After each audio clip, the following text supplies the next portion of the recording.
colocar a lista de presenças aqui. De presença. Deixa eu ver. Acho que eu coloquei já.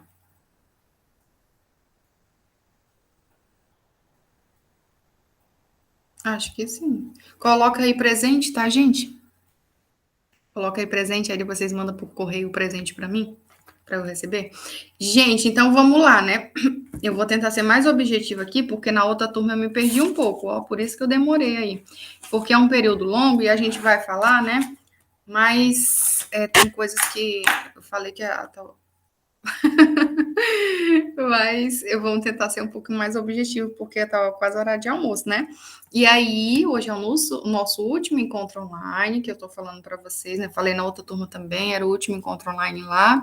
Apesar de que na outra turma a nossa última aula vai ser amanhã, na de vocês ainda não, viu?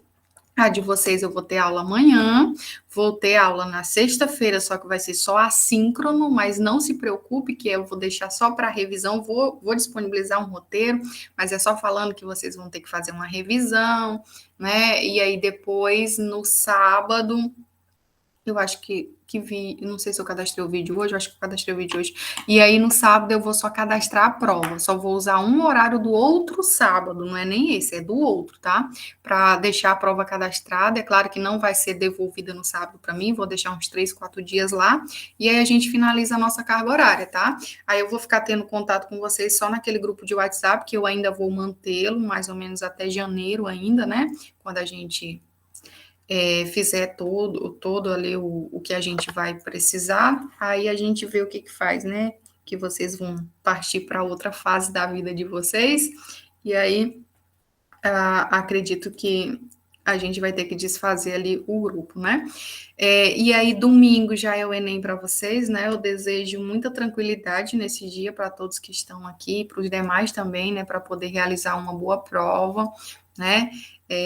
Eu sei que não é um momento fácil, é de um momento até, né, que muitos alunos passam por uma angústia, mas é um momento que exige tranquilidade, né, que você tente ter, pelo menos, né, um pouco de tranquilidade para realizar a prova.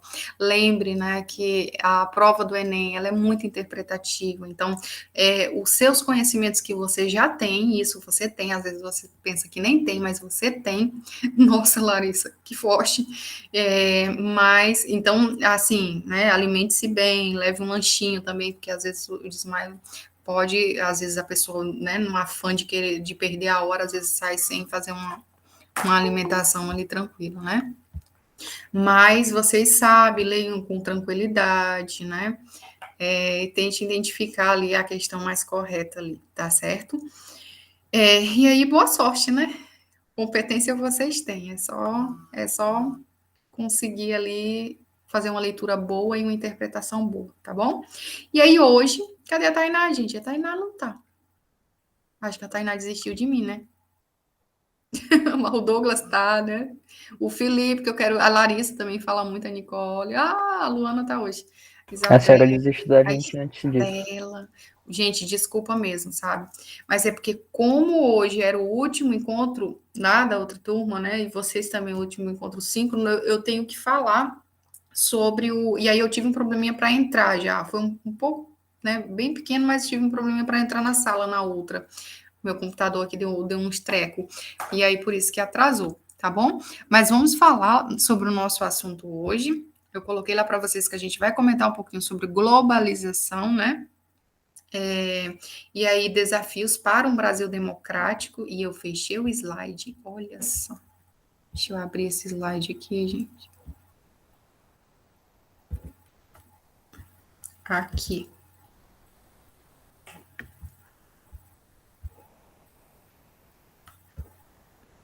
Então, bora lá. Alguém quer começar e comentar brevemente algumas coisas? Já está passando, né, meu slide? Pessoal, vamos encerrar então toda a discussão sobre. Meu Deus, eu cliquei foi no link lá do vídeo que eu postei para vocês. Falando aí do período. Vocês estão ouvindo? Sim. Tá bom? Assista esse vídeo, tá, gente? É porque eu fico com o plano de vocês aberto para eu pegar o link para entrar na sala, eu cliquei foi nele aqui. assistam ele, tá? Que ele fala justamente sobre, né? Um vídeo bem resumido que eu achei, mas ele fala sobre esses governos que a gente vai estar ressaltando aqui agora. Eu postei lá no Siga, tá? Ele também tá no arquivo em PDF, né? Que eu postei lá no grupo. Então vamos lá, acho que tá passando já para vocês aí, né? Coloquem presente, quem não colocou, tá? Para ficar registrado. E aí vamos falar um pouquinho hoje sobre globalização, nossos últimos conteúdos, né, do quarto bimestre, e sobre os governos que vieram após o fim da ditadura militar, né? Nós tivemos a ditadura militar de 1985, então nós temos um período que ficou conhecido após a ditadura militar como Nova República. Nós temos uma nova república que ainda, digamos, é uma bebê, né? Está tentando, digamos, que se consolidar, se fortalecer a sua democracia, apesar dos altos e baixos aí que vem lá desde o início, né, das corrupções de governo Collor, né, das corrupções aí dos inúmeros governos que vieram aí após a ditadura militar, que existe até hoje, a gente sabe, né, a mídia, ela deixa bem visível isso.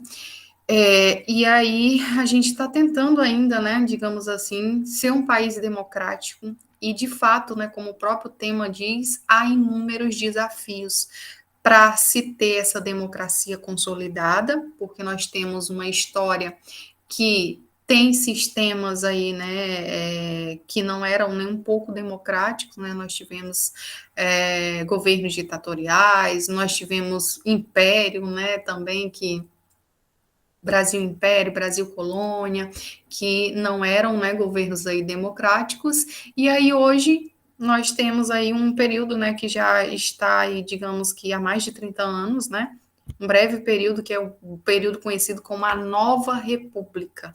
E aí alguns governos já são conhecidos de vocês, né, dessa Nova República, como Lula, Dilma, Bolsonaro, Michel Temer, outros talvez nem tanto devido à idade de vocês, né? Como Fernando Henrique Cardoso, eu acho que vocês já ouviram falar, né? Itamar Franco, a Fernando Collor, José Sarney, né? Mas são mais conhecidos para mim que já sou de mais idade, né? Mas é isso. Vamos falar um pouquinho, mencionar, né, alguns programas, alguns projetos. É claro que aqui a gente não vai se ater muito à questão de detalhamento. Deixa eu só ver aqui se eu coloquei para gravar. Coloquei. A gente não vai se ater tanto à questão dos detalhamentos mais da parte econômicas, né? Até porque é uma parte mais de economia, então eu vou trazer mais um viés mais histórico mesmo, de linha cronológica, né? De qual governo, o que foi instituído, essas coisas. Mas antes disso, vamos fazer um adendozinho, né, sobre globalização, que inclusive tem uma atividade lá para vocês sobre o que é a globalização, né? As características, os pontos positivos, os pontos negativos desse fenômeno global que transformou o nosso mundo, né? E aí se consolidou, se efetivou muito mais a partir da crise do socialismo na União Soviética e da consolidação do capitalismo, né? A partir de 1991. Aí o meu cachorro tá ajudando aqui, tá? Então, vamos ler aqui algo que eu trouxe até do próprio texto que eu divulguei lá no roteiro, né? Globalização é o ato ou efeito de globalizar. Historicamente, o processo consiste no aumento das relações entre os países, a partir da diminuição das suas distâncias. Essas relações são principalmente econômicas, mas também sociais, culturais ou políticas. E aí eu trouxe uma imagem para vocês, né, que representa um pouco de quando a gente fala em globalização, né? Às vezes tem o globo também, né, os computadores ligando ali uns aos outros, então a gente pode conceituar esse fenômeno, né, de globalização como se o mundo, de um tempo para cá, né, essa globalização ela se intensifica mais, né, como se o mundo ele tivesse se tornado uma aldeia global, onde as comunicações e as relações elas se intensificaram, né, muito disso tudo, né, em ocorrência, né, da consolidação da nova ordem mundial. Qual é essa nova ordem mundial? Antes a gente tinha a bipolarização mundial, com a Guerra Fria, com o socialismo, com o capitalismo. Com a desintegração da União Soviética em 1991, a gente vai ter a consolidação do modelo econômico capitalista, né? A influência dos outros países, das outras economias, né? E os Estados Unidos, eles se consolidando ali como a nação, né? Digamos assim, que vai influenciar várias outras economias, que vai ser ponto aí de influência de várias outras economias, né? E aí a gente tem essa consolidação e esse fenômeno da nova ordem mundial, que é justamente a consolidação do capitalismo, e a globalização, ela é parte importantíssima dessa consolidação, tá? Justamente, né, ela é marcada, né, pelas imagens, muito oriundas aí, a questão da ligação de um continente a outro, de pessoas se comunicando, né? Justamente porque ela se intensifica com o processo das comunicações, né? A melhoria da internet, da telefonia, né? E aí, com isso, as relações, elas se intensificam. E eu deixei frases lá no nosso roteiro, né? Aqueles que acompanham com certeza leram aí o nosso roteiro, que uma de um presidente da República Brasileira que fala, não lembro mais direitinho como que é a frase dele, mas ele fala que a globalização, né, que a gente, é algo, né, que a gente não devemos ter medo da globalização, né? A gente tem que ter coragem, né, e competência para poder se inserir nela. Fernando Henrique Cardoso, né? Então, um político de linha bastante neoliberal, e que via a globalização como algo bastante positivo, né, para poder desenvolver a nação também, né, e para poder dar continuidade aí às políticas adotadas por ele na época do neoliberalismo, né? Então, Fernando Henrique Cardoso deixa essa frase que eu coloquei lá, e aí de outro lado também, né, em oposição, eu coloquei a frase do José Saramago, que ele diz assim, que a globalização, né, é um novo totalitarismo, é um totalitarismo que não precisa nem de camisas verdes, né, nem de camisas castanhas, nem de suástica, né, simplesmente são os ricos que governam e os pobres vivem como podem, né? Então, essa frase do José Saramago, ela já leva a gente a entender que a globalização, ela é muito benéfica para os países desenvolvidos. No entanto, né, os ricos que governam. Então, os países ricos que ditam as regras, né, os conglomerados, as multinacionais, transnacionais aí da vida, quem geralmente domina o mercado, quem domina a economia, quem, digamos, concentra, né, a maior parte das riquezas. E aí, por outro lado, né, os pobres, eles estão cada vez mais pobres, não existe uma distribuição equitativa, né, do que é conseguido no processo de globalização, do aumento do PIB, o PIB não é devidamente repartido, né, distribuído, e com isso a gente vai ter uma série de desigualdades sociais em todo o mundo, né? Principalmente aí em países, né, que ainda estão naquele processo aí de não estão aí não são considerados ainda economias desenvolvidas, então estão naquela questão ainda de economias em transição, né? Então, é um fenômeno mundial que é um fato, ele existe, não tem como fugir realmente, né, a partir da consolidação do modelo econômico capitalista, mas é um fenômeno que reflete, né, que deixa muitas desigualdades, intensifica, digamos assim, essas desigualdades que já existiam, e elas se intensificam muito mais, né, porque nesse processo de globalização, a gente vai ter alguns fatores que faz com que haja uma desvalorização da mão de obra, né, com que nós tenhamos, né, em muitos países, leis mais flexíveis relacionadas a políticas trabalhistas, tá? E aí, de fato, né, uma concentração de riqueza na mão de certas pessoas. Então, o texto que eu deixei lá para vocês no roteiro, ele fala que a globalização é um fenômeno histórico, né, que ela não é um fenômeno que é simplesmente decorrente do final do século XX, não, ela se intensificou no final do século XX, com essa consolidação do capitalismo enquanto, né, a política econômica dominante a partir da ruína, né, da União Soviética. Ela se intensifica, né? No entanto, ela já é algo, né, que muitos historiadores, muitos pesquisadores falam que remonta lá ao período das grandes navegações, com a troca, né, de culturas, o hibridismo, né, cultural que nós tivemos, a questão aí da chegada, né, da troca cultural, de produtos, da troca econômica, né? Em muitos casos não foi troca, né? Foi imposição, mas que essa globalização ela está aí, ela faz parte de um longo processo histórico, né? Que se acentua agora, né? No final do século XX, digamos assim.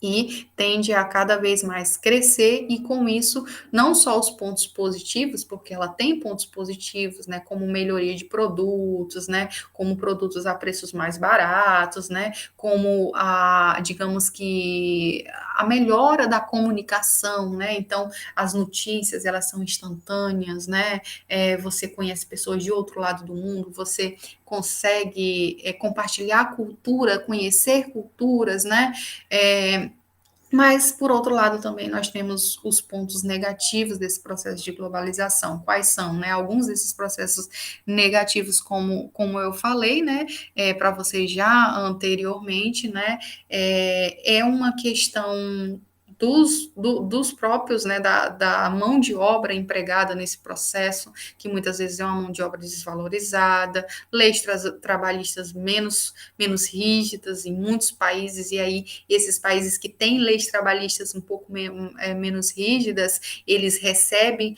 mais investimentos de capital estrangeiro, né, com multinacionais sendo instaladas, é o caso da China, né, na Índia também. Hoje em dia, a maioria dos produtos que nós consumimos aqui no Acre, você pode olhar made in China, né? Muitos produtos vêm do mercado chinês, porque além de possuir uma farta mão de obra, né, é uma mão de obra que não é bem remunerada, até mesmo devido, né, às leis trabalhistas que nós temos lá serem bastante flexíveis. Então, é um local que as multinacionais e as transnacionais veem como um local, né, de potencialidade para se instalar e aí produzir e mandar para todas as partes do mundo. Com isso, quem sai, né, em prejuízo são as pessoas que trabalham ali, né, bem penosamente, digamos assim, ganham um pouco, né? E aí a gente vai ter aquele problema da questão da divisão, né? Da desigualdade ali, da não repartição dos lucros, né? Que já é algo aí que vem sendo criticado aí por vários outros, em outros momentos da nossa história, né? Por outro lado, gente, também aqui a gente tem que mencionar a questão do problema cultural, né? Da apropriação cultural. Legal, existe trocas, né? Não é somente negativo. Por isso que eu tô falando para vocês. Existem pontos positivos, existem pontos negativos também. Mas a gente tem que deixar bem frisado aqui o lado negativo dessa questão cultural que existe, né? Porque muitas pessoas, e aí vocês com certeza conhecem alguém, às vezes até a gente mesmo, em determinado momento, né?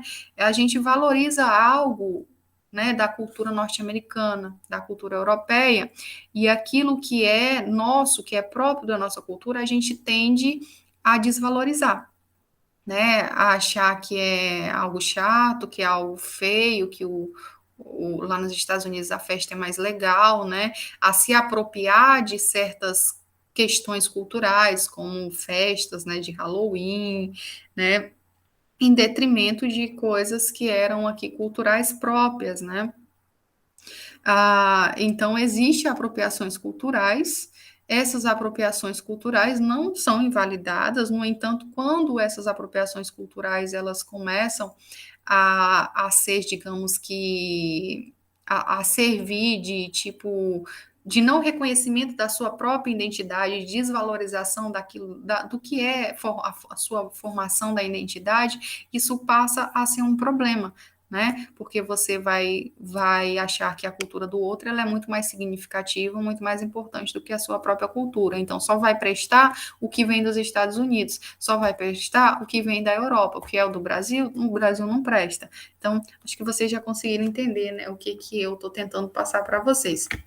Aqui são basicamente alguns dos problemas que vêm com a globalização. Né? Então, eu trouxe duas imagens aqui, né, duas chargezinhas que falam um pouquinho sobre as desigualdades sociais, né? Aqui na primeira a gente tem assim, desigualdades sociais. Filho, iPad para você. Então, o pai, né, entrega ali um iPad aqui pro menino, né, para a criancinha, e a criança toda feliz, né? E aqui já tem uma mãe no sinal com dois filhos descalços, né, e tudo. E aqui a mãe fala, né, enquanto o carro passa: "Fio, você vai e pede", né? Então, esse é um dos fenômenos que nós temos também oriundo da questão da globalização, que são as desigualdades sociais. Nem todo mundo participa, né, igualmente das riquezas oriundas desse processo de globalização. Então, muitas pessoas, né, com a globalização também a gente cresce o nível de desemprego, né, o nível de desemprego em muitos países eles aumenta, porque às vezes há fugas de capitais de empresas que saem de um determinado país para se instalar em outro, porque eles possuem a maior, digamos assim, incentivos fiscais, né, maior possibilidade daquela empresa obter lucros do que em determinados países, né. Outro processo também é a questão da substituição das máquinas, né, da mão de obra humana pela questão das máquinas, né, automação. E aí, com isso, a gente vai ter crises de desemprego e pessoas vivendo cada vez mais à margem, né, digamos assim, de uma linha ali que permita até mesmo uma alimentação, né? Então, a gente vai ter aí esses fenômenos que são oriundos, que são a desigualdade social. O aumento do consumismo é outro grande fenômeno que vem oriundo da globalização, porque esses mercados, né, esses países mais capitalistas, né, que o Estados Unidos, né, Inglaterra, outros países, eles controlam os meios de comunicação, digamos que a divulgação dos produtos capitalistas em si. Então, o capitalismo ele se utiliza muito da propaganda para poder vender seus produtos, né? E com isso, um produto que, né, foi feito por uma multinacional tal, uma transnacional tal, ele é divulgado e aí todo mundo quer comprar porque é de última geração, porque colocaram uma cor diferente da outra, né? Em determinada versão, na outra não tinha, às vezes simplesmente por isso. Então, o consumismo exagerado presente, né, na nossa sociedade, né, a gente mesmo faz isso, às vezes muito menos, às vezes não tem nem necessidade de comprar certas coisas e compra, né? Então, aqui nessa charge a gente tem o cara, né, assistindo a televisão, aí passa lá, né, a mídia, as comunicações, elas surtem um grande efeito aí nesse processo global, né, de poder vender mercadorias. Então, ali ele está assistindo, aí passa que chegou um novo celular da moda. Então, você quer estar na moda, você não quer não quer ser uma pessoa que não faz parte da moda. E o que é estar na moda é você comprar a última geração do produto, né, o iPhone 13, né, eu acho que é o 13, né, que tá, o meu não é não, tá, gente? O meu já arrumei 2 vezes, é um Motorola. Mas ele não está funcionando. E aí a pessoa, né, querer estar na moda, então querer sempre o último, a última geração, e aí aparece lá que chegou o celular da moda, aí ele pega e fala, né, opa, volta. Ele pega e fala, legal, vou comprar, preciso de um celular novo. Será que realmente ele precisava, né? Olha o tanto aqui que já tem atrás que ele jogou, porque um foi substituindo o outro, né? E aí ele sempre querendo estar na moda, porque era de última geração, ele foi comprando aí esses produtos, às vezes, muitas vezes, sem necessidade, né? Então, a globalização, ela também gera o consumismo, tá? Por outro lado, a globalização também ela tem a questão dos problemas ambientais. Muitas dessas empresas, né, às vezes não têm consciências ambientais. Então, não existe muito essa questão da preocupação com os dejetos, né, com os recursos ambientais, né, com as matérias-primas que às vezes só são retiradas, mas não, né, elas não são repostas na mesma proporção que são retiradas, porque muitas dependem de muito tempo, não são matérias-primas renováveis, enfim. Então, nesse processo de crescimento econômico, né, de capitalismo, existe sempre um descontrole muito grande relacionado aí a consumismo, né, a desigualdade social, né, do PIB não ser dividido igualmente. Um outro ponto que vem com essa questão da globalização também, gente, é a questão das relações comerciais entre os países, né? Hoje vocês veem, acho que já viram lá em geografia, a questão dos blocos econômicos. Então, é comum países se aproximarem, né, fazer tratados ali para poder fomentar o crescimento econômico. Então, são tratados que eliminam barreiras, que diminuem barreiras alfandegárias, né, que possibilitam a exportação de determinados produtos, de determinadas matérias-primas, que também possibilita a vinda, né, dentro daquele tratado, dentro daquele bloco econômico, né? Então, muitos desses blocos, às vezes, eles têm uma moeda única, como é o caso lá da Europa, né, do euro. Em muitos países lá tem, né, essa questão da circulação do euro, reconhecido como uma moeda única. Então, com isso também a gente vai ter, né, a diminuição das fronteiras oriundas aí desses acordos internacionais entre os países para poder se melhorar aí economicamente, tá? Então, é basicamente isso que eu quis passar um pouquinho para vocês sobre globalização. Vou deixar aqui um pouquinho aberto se alguém quiser comentar um pouquinho sobre esse fenômeno de globalização, senão a gente já vai falar um pouquinho sobre os presidentes que vieram, né, após a ditadura militar. Tá certo? Alguém aí? Ou eu tô sozinha? Acho que eu tô só, né? Oi? Meu Deus, tô só na sala. Vocês estão me ouvindo, gente? Tô ouvindo, não. Sim. É o Douglas que falou aí, a Larissa? Então, bora lá. Alguém quer falar um pouquinho sobre o que estudou, sobre os vídeos que assistiu, sobre a globalização? Senão a gente já passa aqui para falar brevemente, né, sobre esses presidentes. Alguns a gente não vai nem ter esse comentário, porque é uma história recente. E aí, essa história recente não é tão bom, né? Não existe um lapso temporal muito bom para que seja feita aí uma análise mais criteriosa, né, das políticas de determinados presidentes, né? E alguns outros vocês já observaram, então vocês já têm aí suas próprias visões a respeito, tá bom? Então, bora lá. Essas figuras aqui, algumas figuras conhecidas por vocês, né? Outras nem tanto, mas foram os presidentes que estiveram lá no posto máximo, né, do Brasil, né, no poder executivo brasileiro, então, guiando aí o Estado, né? Foram eleitos. O primeiro, é claro que não foi eleito de forma direta, foi ainda uma eleição indireta, né? Então, esse cara que é o Sarney, e aí só lembrando, né, de 1985 até, né, os dias de hoje, então a ditadura militar terminou em 1985, a gente tem o Sarney assumindo, o Sarney assumiu em decorrência do falecimento do Tancredo Neves, né? Eu acho que muitos de vocês leram lá no roteiro que eu coloquei já, em decorrência do falecimento do presidente que havia sido eleito, né? O Tancredo Neves, então ele teve um problema de saúde, veio a falecer, e aí quem assumiu foi o vice na chapa, que era o José Sarney, tá? A gente deve lembrar que nesse momento, as primeiras eleições pós-ditadura militar, ela foi uma eleição indireta, mesmo tendo tido, né, a questão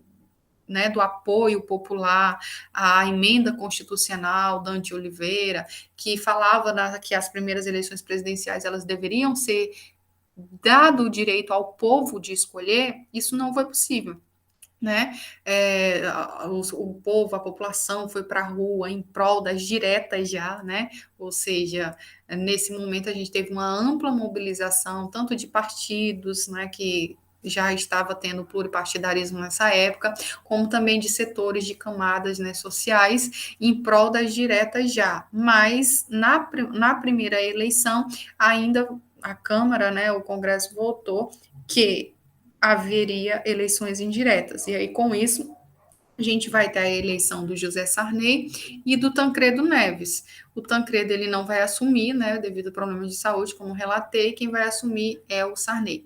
Depois, o Sarney, a gente vai ter o Collor, a gente vai comentar um pouquinho mais específico quando eu estiver passando os outros slides. Esse aqui é o vice do Collor, né, o de óculos, o Itamar Franco.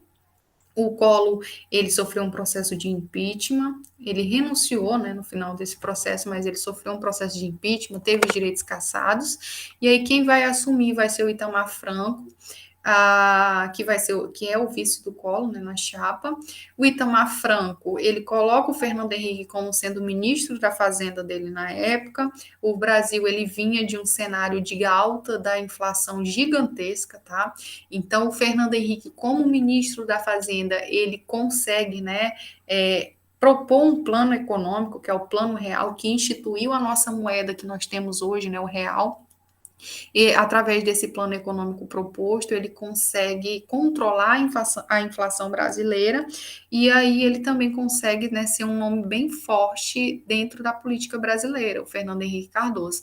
Com isso, ele chega a ocupar, né, nas próximas eleições, o mandato, né, de presidente da República, né? Então, um mandato aí de presidente da República, e ele ocupou 2 mandatos, né, de presidente, porque foi na época do Fernando Henrique Cardoso que teve uma emenda na Constituição e possibilitou a reeleição, porque antes do Fernando Henrique Cardoso, né, com a Constituição de 1988, que a gente vai falar daqui a pouquinho também um pouco, não previa a reeleição, era o único mandato que o presidente podia ter. E aí, com o Fernando Henrique Cardoso, ele propõe uma emenda, essa emenda é aprovada, e aí passa a se ter 2 mandatos, né, permitidos. Com isso, tanto o Fernando Henrique Cardoso vai passar 2 mandatos, o Lula, que vai ser o próximo, né? A Dilma também vai ter 2 mandatos, só que um mandato dela vai ser interrompido pelo processo de impeachment, né? E o Michel Temer, que era o vice da Dilma, né? Ficou ali no finalzinho do seu governo ainda, e depois, né, o atual governo, que é o Bolsonaro, né?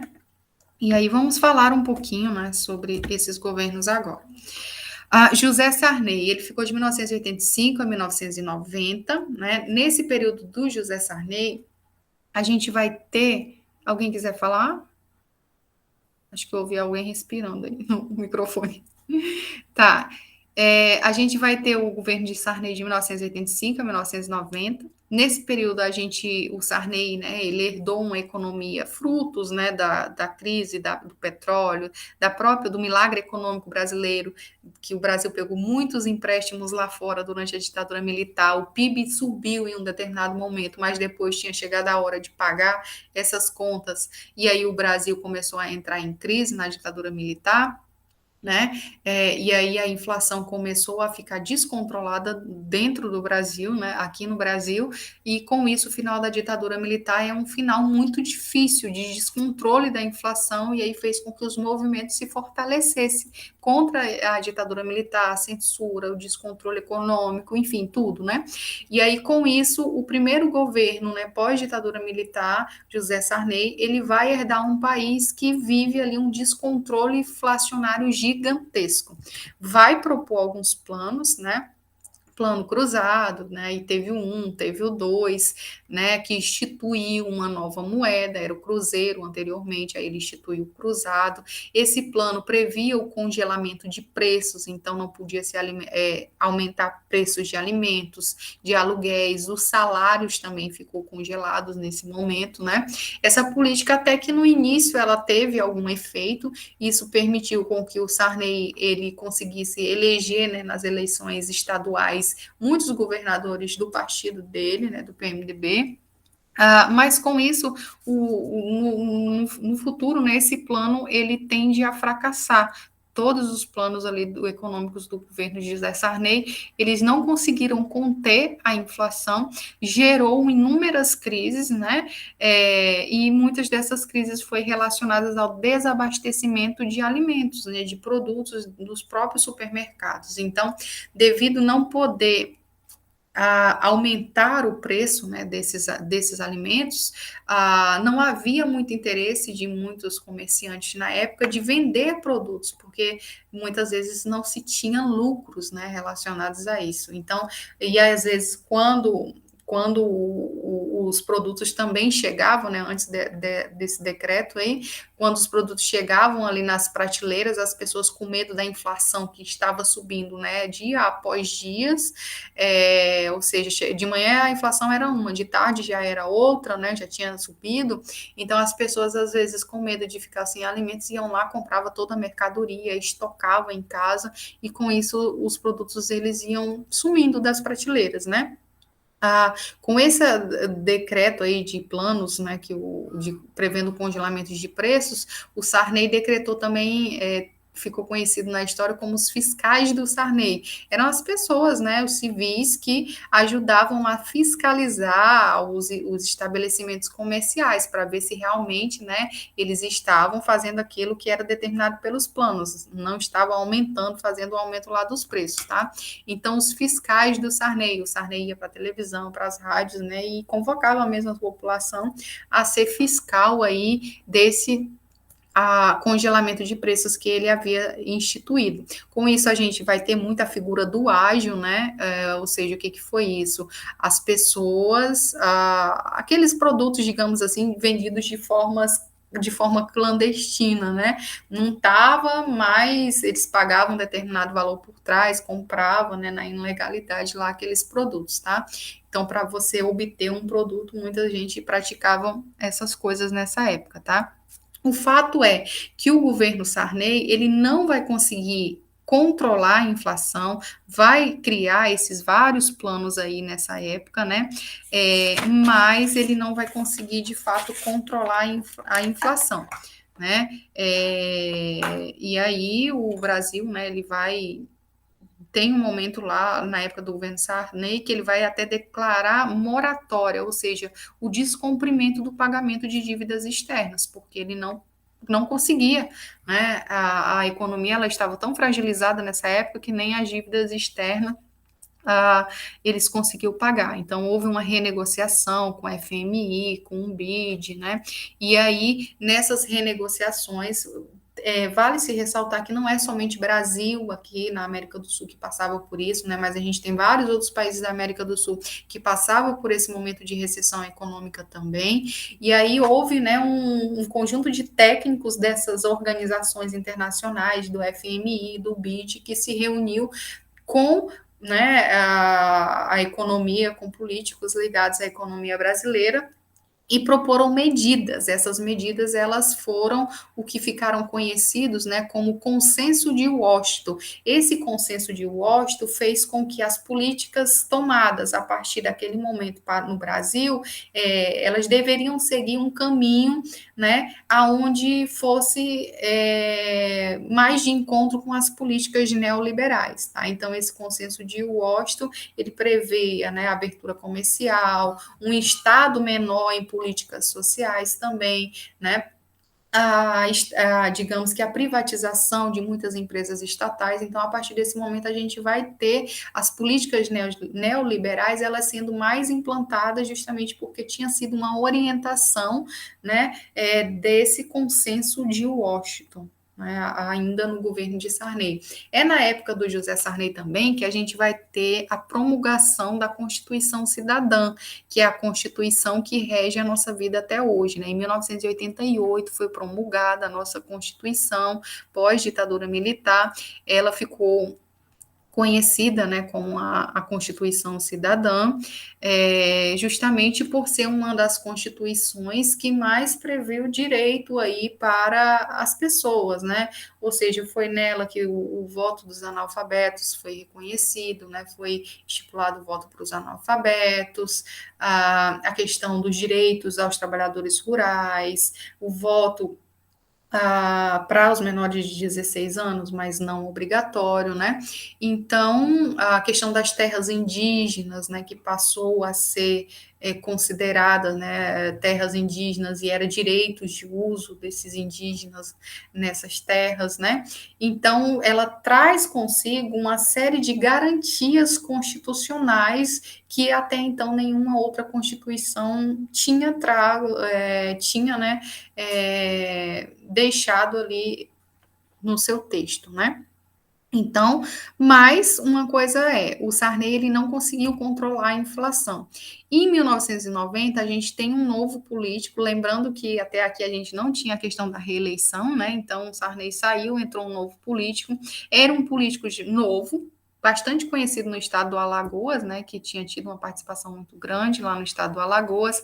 Lá em Alagoas ele ficou famoso pela caça aos marajás, né, aqueles funcionários, né, altos funcionários que recebiam muito dinheiro e que quase não trabalhavam, então os cortes desses altos salários, então ele ganhou fama por essa política que ele implantou lá no estado de Alagoas, de cortes de salários, e aí ele conseguiu fazer uma boa campanha política, ele foi para o segundo turno ainda com Luiz Inácio Lula da Silva, né? O Lula concorre às eleições desde muito tempo, né? Desde essa época aqui do Collor, ele conseguiu ir para o segundo turno com o Collor, mas o Collor ele saiu vencedor, justamente por ser um político que, para aquela época de fim da ditadura militar, era um político que expressava, digamos que, os anseios da população brasileira. Era um político novo, né, que tinha políticas arrojadas, como combate à corrupção, desses cortes de salários lá de Alagoas e tudo mais, né?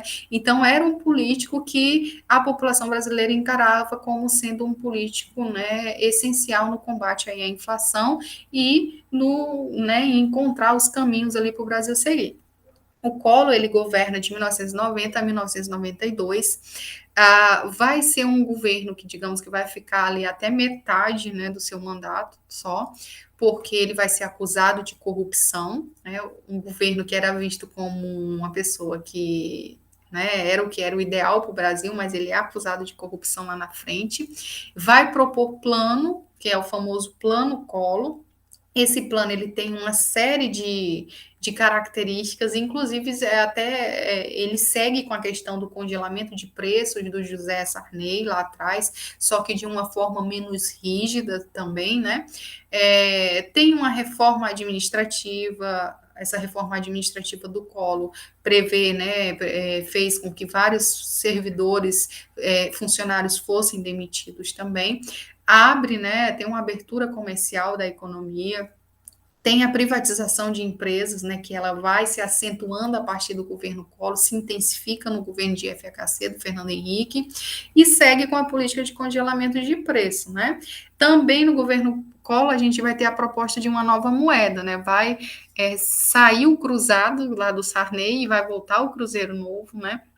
Então, é uma tentativa de tentar frear ali a questão da inflação e tudo, né? E aí tem uma medida que foi adotada por Collor e que não caiu muito bem nessa época, né? Que gerou inúmeras críticas, inclusive até hoje, se você for pesquisar, né? Até recentemente tinha gente entrando na justiça para tentar, né, resgatar dinheiro da época que durante o momento que ficou confiscado, né, o que era de juro não foi caído, então tem gente que ainda estava tentando resgatar esses valores aí dessa época. O que o Collor fez? Ele fez o confisco dos depósitos bancários e das aplicações financeiras das pessoas. né?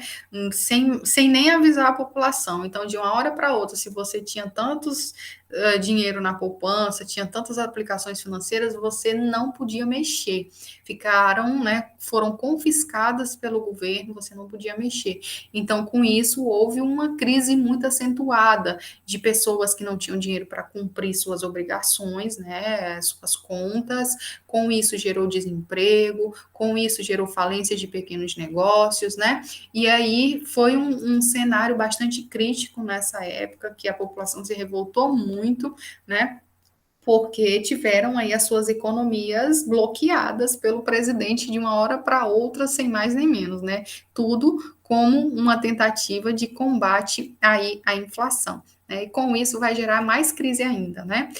No final do governo Collor, ele é acusado de corrupção, o próprio irmão dele, né, fez a denúncia de um esquema de corrupção dentro do governo dele. Esse esquema de corrupção, ele era ali, digamos que, controlado pelo tesoureiro de campanha do Fernando Collor de Mello, o PC Farias, Paulo César Farias, e aí esse sistema de corrupção, ele era relacionado a propinas, né? Ou seja, algumas empresas pagavam propinas e aí o governo facilitava, né, algumas obras, enfim. Né, existe aí até hoje, a gente sabe, esses esquemas de corrupção. Então, a partir dessa denúncia do próprio irmão do Fernando Collor de Mello, foi aberta uma CPI, essa CPI decretou lá o processo de impeachment, e no julgamento do impeachment, antes de ser julgado, né, o veredito lá do impeachment, o Collor, ele renunciou ao cargo, né? No entanto, a Câmara, né, fez a cassação dos direitos políticos do Collor, então ele ficou proibido de exercer qualquer mandato, cargo, por um período de 8 anos. Hoje, esse nosso ex-presidente, ele é senador ainda pelo estado de Alagoas, né, eu acho que já tem uns 2 mandatos já, então ele está de novo aí na política, de vez em quando ele aparece, né? Mas é dessa época do Fernando Collor também a questão dos caras pintadas, que eu acho que muitas pessoas aí já ouviram, né? Ah, os caras pintadas, professor, eu ia até trazer uma foto, nem coloquei. Mas fora a população, mediante né, a população brasileira tinha muita, digamos assim, muito anseio, né, muita perspectiva pela questão da figura do Collor, pelo governo do Collor, e aí teve uma frustração muito grande com essa questão do confisco dos depósitos bancários, desses planos que foram implementados por ele, né, a corrupção foi a gota d'água, né, e aí uma galera, né, jovens, pessoas ligadas aí, que foram prejudicadas com esses planos econômicos, né, ligados a várias camadas da sociedade, partidos de oposições, fizeram grandes organizações, né, a nível nacional, e aí ficaram famosos aqueles, né, pessoas que pintavam a cara, né, de verde e amarelo e iam para as ruas reivindicar contra a corrupção e a favor do impeachment de Collor. Então, nessa época, nós tivemos os famosos caras pintadas, né? E aí, com isso, a gente teve, né, o Collor tendo seus direitos políticos, né, cassados, tá? Quem assume após o Fernando Collor é o vice do Collor na chapa, o Itamar Franco. Ele assumiu de 1992 a 1994. Foi um presidente que seguiu, né, a política do neoliberalismo, lá do consenso de Washington, né, que coloca um ministro da Fazenda, Fernando Henrique Cardoso, que depois vai se tornar o presidente da República, né, e esse Fernando Henrique Cardoso, ministro da Fazenda, ele vai reunir uma equipe de economistas, né, o Fernando Henrique é sociólogo, ele vai reunir uma equipe de economistas e agora a gente vai ter um plano, né, em decorrência dos tantos outros que a gente teve, né, bem 6 planos anteriores de tentativa de tirar o Brasil daquela questão da inflação gigantesca, a gente vai ter um plano que de fato vai conseguir alcançar aí esse objetivo e fazer com que o Brasil saia, né, daquela alta gigantesca de inflação que fazia com que todos os dias os produtos aumentassem, os salários se desvalorizassem com isso e com isso os investimentos, né, das empresas internacionais fugiam, né, a fuga de capitais, e aí fez com que, não foi no governo de Itamar Franco que se propôs o plano real, então se mudou o dinheiro, né, O real a gente tem até hoje aí, está bem desvalorizado hoje em dia, mas na época da instituição do Plano Real, o real ele era equiparado ali ao dólar, né? E aí também tinha algumas características que fazia com que essa equiparação, as reservas de dólar, né, que não podiam ser vendidas, enfim, tinha umas características que fizeram com que esse plano de fato funcionasse, né? Então, o Plano Real foi proposto pelo Fernando Henrique Cardoso no governo ainda do Itamar Franco. Com essa questão do Fernando Henrique Cardoso, né, dando certo esse plano econômico, fez com que o Fernando Henrique Cardoso se tornasse um nome muito forte para concorrer às eleições, né, posteriores. Então, em 1995, ele ganhou as eleições de 94, né, em 95 ele assumiu, e ele fica por 2 mandatos consecutivos. E aí, detalhe, gente, nesse governo de Fernando Henrique Cardoso, a gente começa a ter a questão da reeleição, né? No final, quando ele estava no final do seu primeiro mandato, ele propôs uma emenda à Constituição, e aí foi aprovada no Congresso Nacional, de que o presidente podia, né, ter direito à reeleição. E aí, a partir desse momento, a gente vai ter praticamente todos os outros presidentes que vieram após o Fernando Henrique Cardoso sendo reeleitos. O caso do Lula, a Dilma, né? E aí agora a gente tem o Bolsonaro, né? Possivelmente vai concorrer aí a uma reeleição, mas antes disso não podia, né? Sem essa emenda constitucional. A Constituição de 88, ela não previu isso, tá? Então, de 1995 a 2002, a gente vai ter um governo, né, do Fernando Henrique Cardoso marcado por políticas neoliberais. Então, essa questão da privatização das empresas, ela se acentua. Então, muitas das empresas que haviam sido criadas lá atrás, em governos de Getúlio Vargas, de JK, né, políticos que fizeram parte daquele nacional desenvolvimentismo, ou seja, de fortalecer, né, o capital do Estado com a criação dessas empresas estatais, muitas dessas empresas elas vão ser vendidas nessas políticas aí adotadas por esses governos, né, de cunhos mais neoliberais, até porque o neoliberalismo era uma tendência mundial, como a gente falou na nossa última aula, né, empregado por grandes governos, Inglaterra e Estados Unidos, e que previa, né, um Estado menor, né? Esse Estado deveria ser mais aberto, a economia mais aberta para o capital, né? E com isso deveria promover uma estatização, uma privatização das empresas estatais, né? Que, de acordo com os neoliberais, né, essas empresas muitas vezes elas se tornam onerosas para o Estado e com isso não geram lucro, só geram dívidas, tá? É claro que existe também os que condenam essas ideias liberais, né? Sempre a gente vai ter os dois lados, né? Das políticas, né? Mas para os liberais, essas empresas, e muitas delas não geram lucro, só se tornam mais onerosas e prejudicando as economias de um Estado, tá? Então, as políticas neoliberais com o governo de FHC, elas se acentuam. É desse governo também o programa dos genéricos, né? Que foi um programa aí de vender medicação, né, por baixo preço, através aí da implantação dos genéricos, né, e aí com isso foi uma política aí que foi muito bem aceita na população, né, os preços dos remédios diminuíram, e aí o Fernando Henrique é conhecido até hoje também por essa adoção dessa política, e também no governo de FHC, não só medidas liberais foram tomadas, mas políticas também voltadas de cunho social. Nós tivemos já no governo de FHC, é claro que essas políticas de cunho mais social, elas vão se fixar mais nos governos da esquerda do Lula e da Dilma, mas no governo de Fernando Henrique Cardoso a gente teve políticas que visavam, né, essa questão, né, de políticas sociais, né, que alcançasse pessoas que não tinham acesso, né, à distribuição das riquezas brasileiras, né? Então, nós tivemos a instituição do Bolsa Escola, lá no governo de Fernando Henrique Cardoso.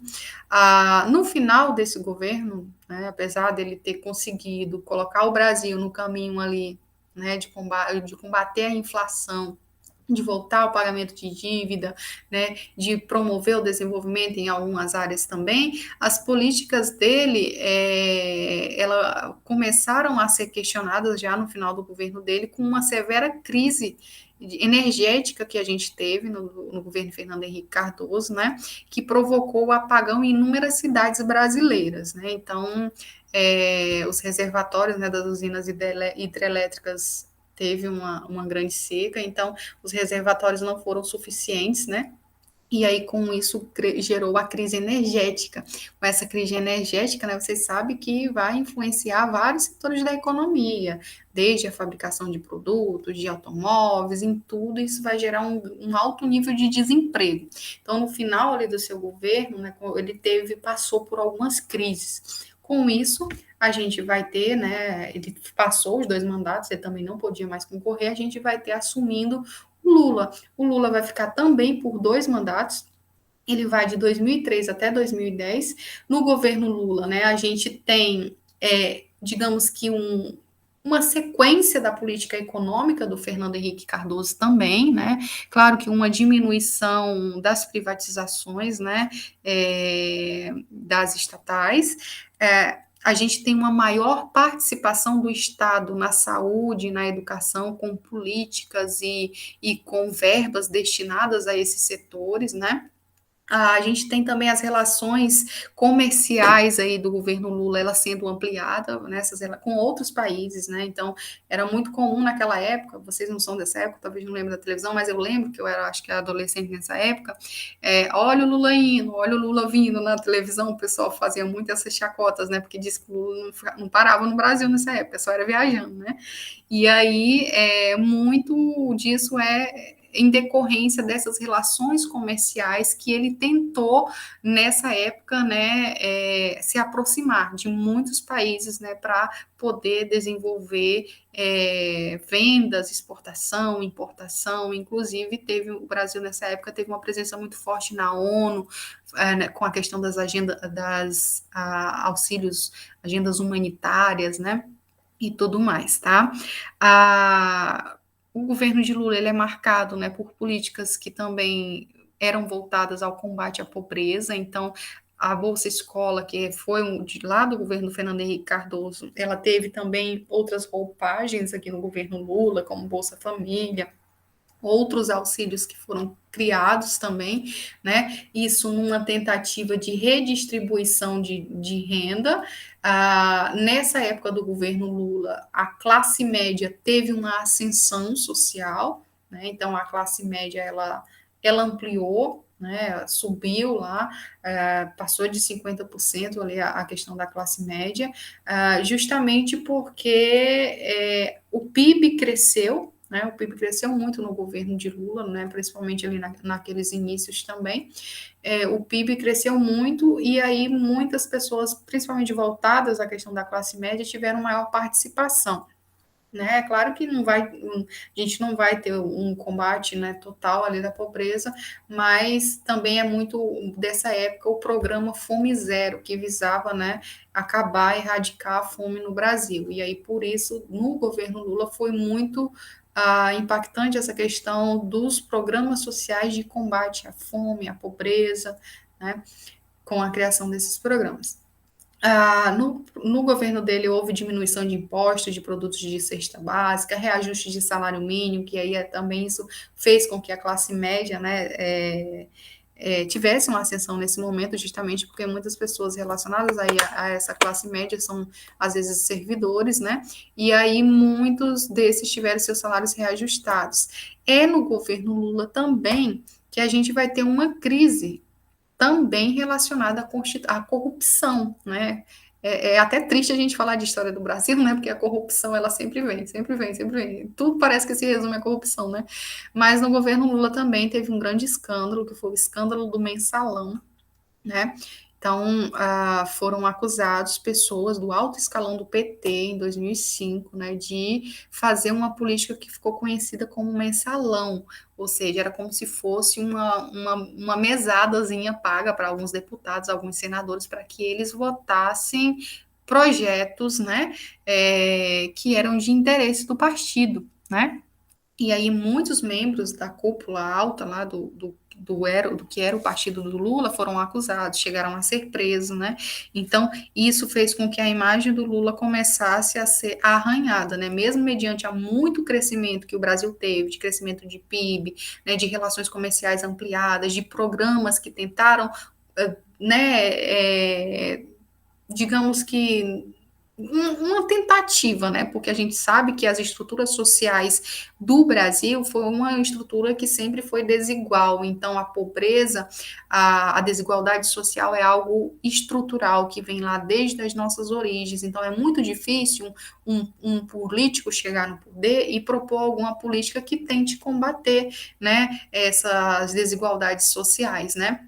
E aí a gente teve aí, né, esse político que chegou e tentou combater, mas por outro lado também a gente teve um monte de escândalos de corrupção, e aí um desses escândalos foi justamente essa questão do mensalão. Muita gente do PT foi presa nessa época, acusado de participar desse esquema de corrupção e de fomentar esse esquema de corrupção.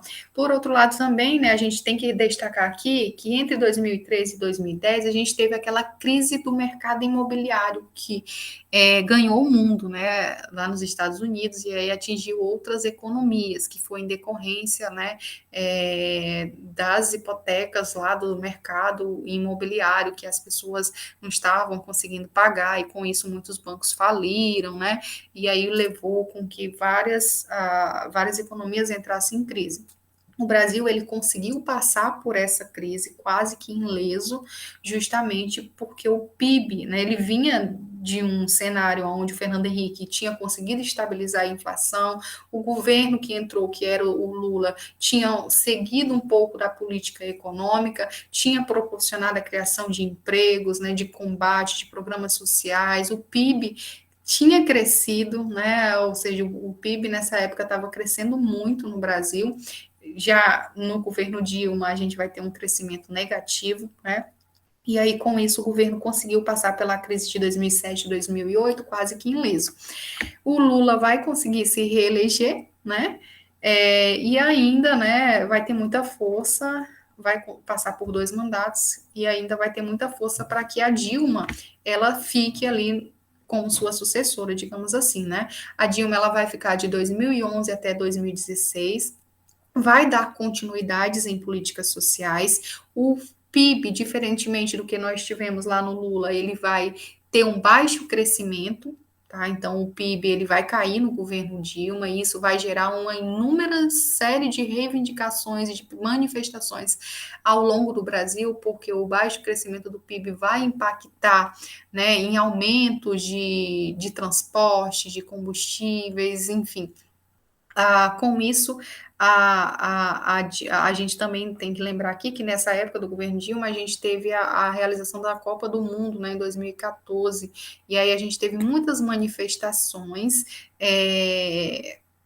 contrárias aos investimentos realizados nessa época para financiar, né, o Brasil ser o país que estava recebendo, acolhendo, né, com as construções de estádios e tudo mais. Então, a gente vai ter, nessa época aí, várias pessoas, várias manifestações contrárias aos gastos públicos realizados pela presidente Dilma nessa época, né, em decorrência de muitos desses gastos públicos, né, as pessoas encarar como sendo gastos que não deveriam ser, né? Sim, deveria estar sendo investido em saúde, em educação e não em estádios de futebol, como muita gente ainda em hospitais, né? E aí a gente vai ter muitas reivindicações em decorrência desse aumento de gastos públicos, e esse aumento de gastos públicos fez com que a Dilma, né, tivesse um descontrole ali da economia, e aí, digamos assim, a Dilma nessa época, né, ela teve a questão do processo de impeachment, teve a Operação Lava Jato, e tudo isso foi arranhando a imagem da presidente. Nada foi provado, né, que ela estava envolvida em escândalo de corrupção da Lava Jato. No entanto, ela foi acusada de crime de responsabilidade fiscal, que é justamente o aumento dos gastos públicos fez com que houvesse meio que uma espécie de maquiagem das contas públicas do governo federal, ou seja, repasse que era para ter feito, né, para pagamento de alguns planos da relacionados à agricultura familiar, para o Banco do Brasil, para a Caixa Econômica, eles não foram feitos na época devida, e aí obrigou com que esses bancos fizessem o pagamento, né, para os produtores, e aí só depois o Brasil fez o repasse. Aí isso, né, pela lei de responsabilidade fiscal, caracteriza como se o Brasil estivesse fazendo um empréstimo ao banco, né? Solicitando um empréstimo ao banco. Isso não pode, isso é crime fiscal, né? A outra questão também é a autorização de créditos orçamentários extras, ou seja, os créditos orçamentários extras, eles devem passar por votação do Congresso, por autorização. E aí ela foi acusada também de ter feito algumas liberações de crédito orçamentário extra sem passar pela questão do Congresso. E aí tudo isso impactou, né, com a abertura do processo de impeachment da presidente, e aí ela foi condenada por responsabilidade, em responsabilidade no crime de responsabilidade fiscal, tá? E aí, né, vocês lembram aí do escândalo também, na época da Dilma, da Operação Lava Jato, né, porque a Petrobras é a maior estatal brasileira e aí é inadmissível, pelo menos essa era as acusações dos grupos contrários e favoráveis à saída da Dilma, era inadmissível que o alto comando, né, do executivo não soubessem dos escândalos da corrupção que estava havendo dentro da Petrobras, né? Então, era a Petrobras, juntamente com algumas empreiteiras, né? E virou aquela bola de gato. O governo Dilma também, a gente tem as famosas jornadas de junho, que foram justamente as manifestações contrárias, né, ao governo da Dilma. E essas manifestações, elas nem foram, no início, motivadas, né, contra a corrupção da operação, né, ou contra alguns os gastos públicos da Dilma, nem foi por isso, foi pelo aumento de preços das passagens. Então, era mais uma. Ela iniciou como reivindicações contrárias ao aumento de preço da passagem dos transportes públicos, ônibus, metrô, né? Mas elas foram ganhando, né, adesão de pautas durante esses protestos. E esses protestos foram se intensificando, foram chamando mais pessoas, e aí milhares de pessoas aí tomavam as ruas da capital no ano de 2003, de várias capitais, reivindicando, né, contra o baixo crescimento do PIB, o aumento de gastos públicos, né, e tudo se iniciou, digamos aí, pelos transportes públicos. Mas é claro que vocês sabem que dentro de uma reivindicação há outras, né, que favorecem aí. Tá? Então, a Dilma ela vai ficar até 2016, quando ela é impeachmentada, aí assume o Michel Temer, eu já nem trouxe fotografia dele aqui, né? Assume o Michel Temer, vai ficar um curto período, também vai ser acusado de corrupção, de recebimento de propina, tem até gravações de telefones, filmagens, né, de assessores recebendo propina. E aí foi um governo que conseguiu chegar até o final ali do governo que era para ser da Dilma de 2011 a 2016, né? E aí tem aquela questão de que a Dilma recebeu um golpe, né, que muita gente às vezes fala, mas foi um golpe que deu na democracia, porque outros governos fizeram as mesmas questões dos gastos, né, que a Dilma fez e não foram impeachmentados, enfim. Mas aí são os grupos, né, que levantam aí as suas bandeiras, tá? Então ela ficou de 2011 até 2016, depois foi o Temer, e hoje a gente tem o Bolsonaro, né, que vocês veem aí a forma, a política adotada, né, por ele aí no processo. Bem, gente, eu também passei, né? É 12h20 o nosso horário lá que termina, e eu cheguei em 12h20, né? Deixa eu parar a apresentação aqui. Agora deixa aberto para vocês. Eu acho que vocês já estão com fome, né? Vocês colocaram presente aí, quem estava na aula. Se alguém quiser comentar alguma coisa, senão a gente finaliza por aqui, né? Eu desejo bastante tranquilidade na prova do Enem para vocês. Vocês têm competência, é só se concentrar, ler direitinho uma questão, não se pressione tanto, né? O Enem tem todo ano, é claro que a gente sempre espera passar de primeira, às vezes não acontece, às vezes acontece, né? Para muitos isso vai acontecer, mas também não se cobre tanto nesse momento, né? E aí, domingo, vão lá, façam, acorda cedo, comam bem, tá? que é importante. Leve uma água, se hidrate, leve algum lanchinho que não seja pesado, né? Para vocês terem lá.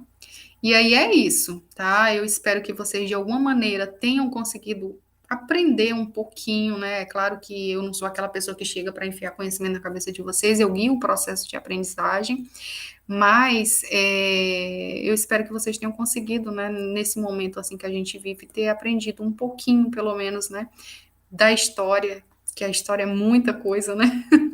Vocês já perceberam aí, nem sempre a gente consegue abordar tudo, nem dá, né? Nem todo mundo sabe tudo da história, mas a gente tenta pelo menos trazer alguns pontos que são importantes, que são principais, né? E o resto vocês vão ler aí ao longo da vida de vocês. Sempre vai ter tá presente a história e vocês vão ver isso, tá bom?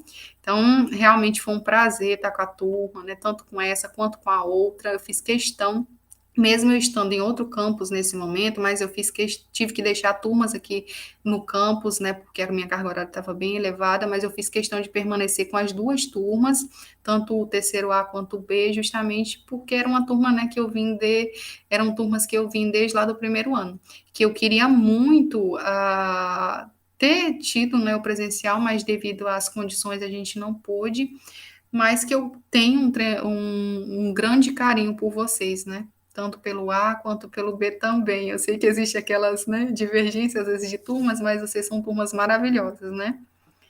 E é isso. Deixa eu ler aqui o que vocês estão comentando. Vocês estão comentando muito aqui. Ah, obrigada. Deixa eu ver. A senhora é top, isso mais ou menos, né, Nicole? Vou sentir sua falta, também vou, Douglas. Mas a gente ainda vai ficar no grupo de WhatsApp, vou manter o grupo por um tempo, tá? É a última aulinha bem longa, né? Por isso que eu viu como eu demorei na de vocês também, que eu não abandonei só vocês. Na outra eu demorei por isso, era um conteúdo um pouco extenso, apesar da gente não abordar nem tudo, né? Na próxima turma você pode falar, sim, com certeza.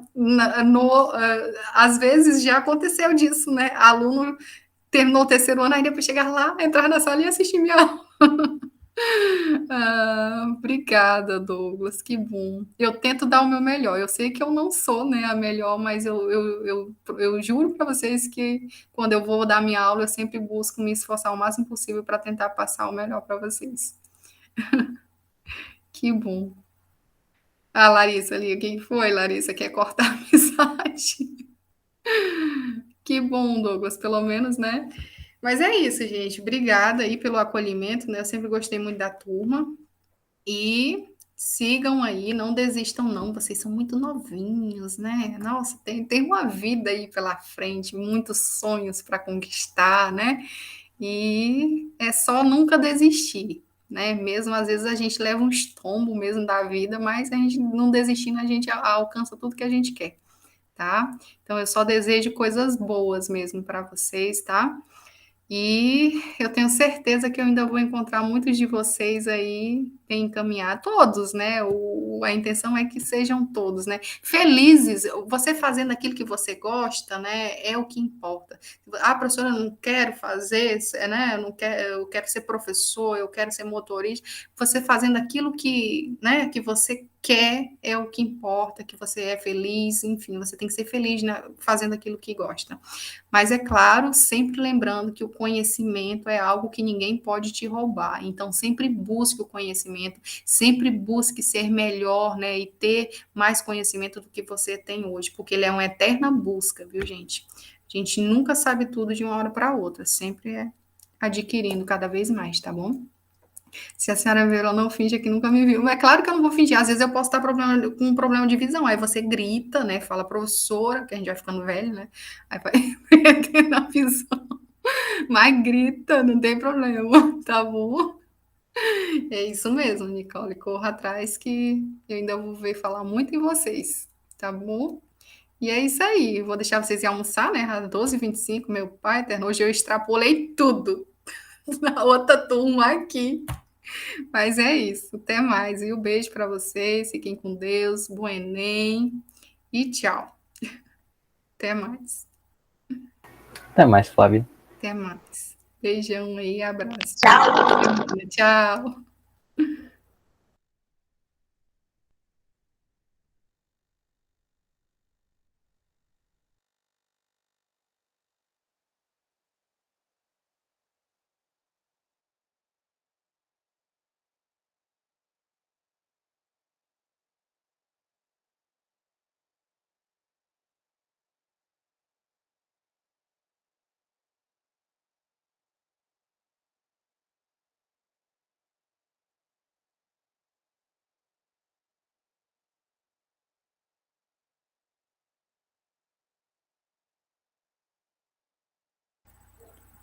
Luana, eu não encerrei a chamada. Tu ainda tá aí, Luana? Vou interromper aqui a gravação, tá? Eu acho que a Luana saiu também e nem percebeu.